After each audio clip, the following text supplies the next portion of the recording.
This is a clip from the hashtag Han and Suraya Personal Finance ChitChat organized by Bank Negara Malaysia and Financial Education Network. Basically, Han and I answered questions we received from the audience. You can find the full clip in the description box. Enjoy! Okay, this one should be relevant to all of us. I'm in my 30s and I'm thinking of buying my first property, my first home, sorry. But I'm not comfortable to be in debt for 30 years. There's no question in there. There's just thinking, there's a statement on thinking of buying a property and statement on not being comfortable being in debt for 30 years. So I'm guessing she's talking about home loans, or she or he is talking about home loans. What do you reckon, Suraya? Okay, the peer pressure is real to buy a house. First of all, acknowledge that it is peer pressure. It's something that you see your friends and family. Again, we're talking about environment, right? Oh, people around us started to have families, started to have homes. I should do that too. That is totally normal. Secondly, it is situational and contextual. Depends on whether you can afford it or not. Put that all aside. But calculations-wise, look if it makes sense. I love where I'm staying right now and I'm renting and I'm paying 1,200 ringgit a month. And I calculated if I were to buy the place and pay mortgage, I would pay at least 1,600, 1,700 a month, which I could invest, which I could start a business, which I can do something else. So it is totally okay to rent until you find a place or a person that you fell in love with and want to be rooted. But until then, it's completely okay to rent.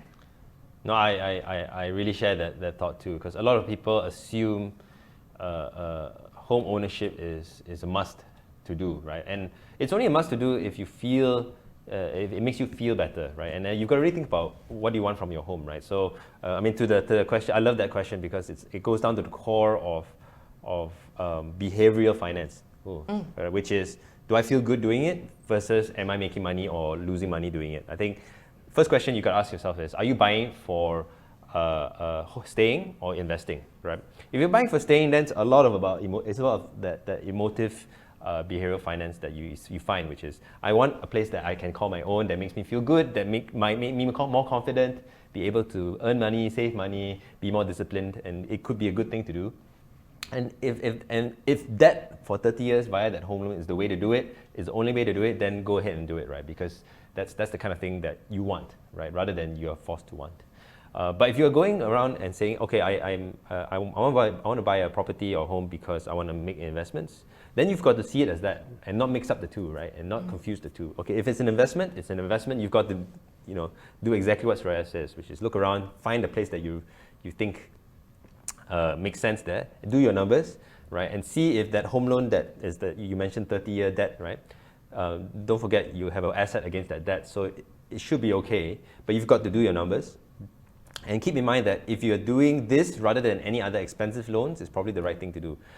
Meaning, do not get a short but very expensive loan instead of a long but cheap home loan, because typically that short expensive loan is going to cost you more for that same time period. So just keep that in mind, which is home loans are frequently the cheapest form of debt in any society, but particularly so in Malaysia too.